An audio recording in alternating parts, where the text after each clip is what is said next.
Welcome to the infamous edition of the Headstones and Microphones, where we use AI to step into the past through a researched, first-person simulation done through creative storytelling of history's most infamous people. Now, let's meet our guest. Welcome to the podcast. Let's start at the absolute beginning, where the public narrative hasn't yet distorted who you were. When and where were you born, and what was your given name? Hi, Calvin. My given name was John Joseph Gotti. I came into this world on October 27, 1940, right in the South Bronx, New York. What was your hometown and home life like as a child? Money was short, to say the least. I was the fifth of 13 kids. My parents, Fanny and Jay Joseph, were Italian immigrants. My father worked as a day laborer, so the income was totally unpredictable. We had to move around a bunch before we finally ended up settling down in East New York, over in Brooklyn. That neighborhood back then was rough, heavy with street life, and full of local gangs. Was there a story behind your name or a nickname that stuck with you? Later on, the newspapers gave me a couple of names that stuck around. They called me the Dapper Don because I liked wearing expensive custom suits and looking sharp for the cameras. Then, after the government tried and failed to convict me a few times, the press started calling me the Teflon Don because they said the charges just wouldn't stick to me. What were you like as a child, and how many years of schooling did you actually attend? I wasn't exactly a model student, Calvin. I had a reputation for being a bit of a bully, and I started running around with street crews by the time I was 12. I was skipping a lot of classes, and by the time I hit 16, I just dropped out of high school completely to run full-time with a street gang called the Fulton Rockaway Boys. What's a decision that changed everything for you but felt small at the time? It was choosing to leave school behind and fully commit to the block. Hanging out around the local social clubs and running errands for the older guys seemed like the only real way to make something of myself at the time, but it set me on a permanent path. Let's talk about your early run-ins with the law. Before the world knew your name for your most infamous actions, what was your very first arrest or interaction with law enforcement? And what were the consequences? My very first arrest came around when I was 17, right after a big gang street fight. By the time I turned 18, the local police precincts knew exactly who I was, and I was logged as a regular associate of the Fatico crew, getting picked up for things like carjacking and theft.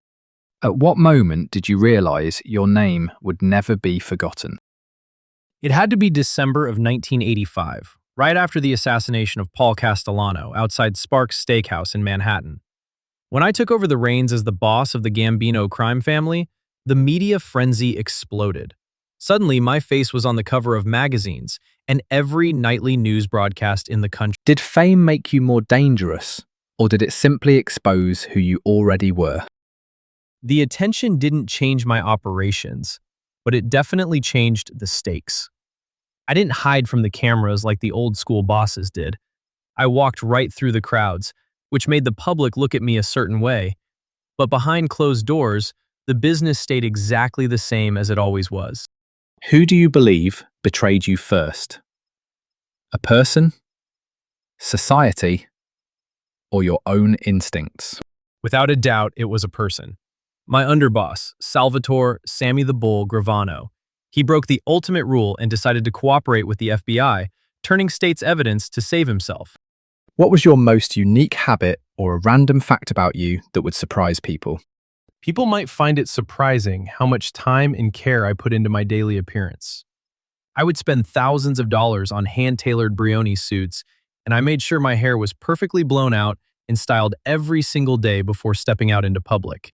Did you have any known rivalries that defined your career? My main adversaries were the federal prosecutors and the FBI agents who spent years wiretapping my social clubs and tracking my every move, determined to put me away.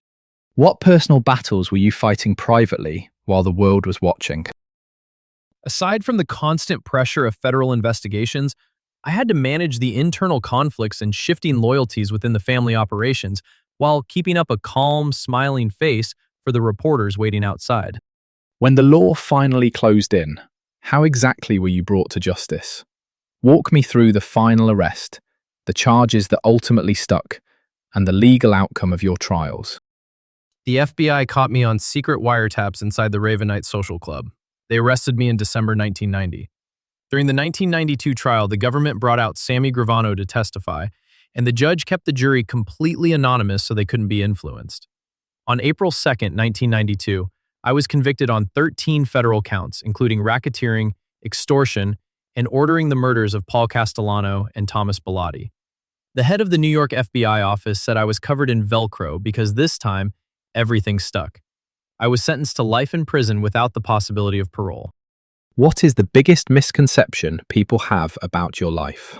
A lot of people watching the news saw the expensive suits, the smiles, and the neighborhood block parties, and thought it was a glamorous, romantic lifestyle.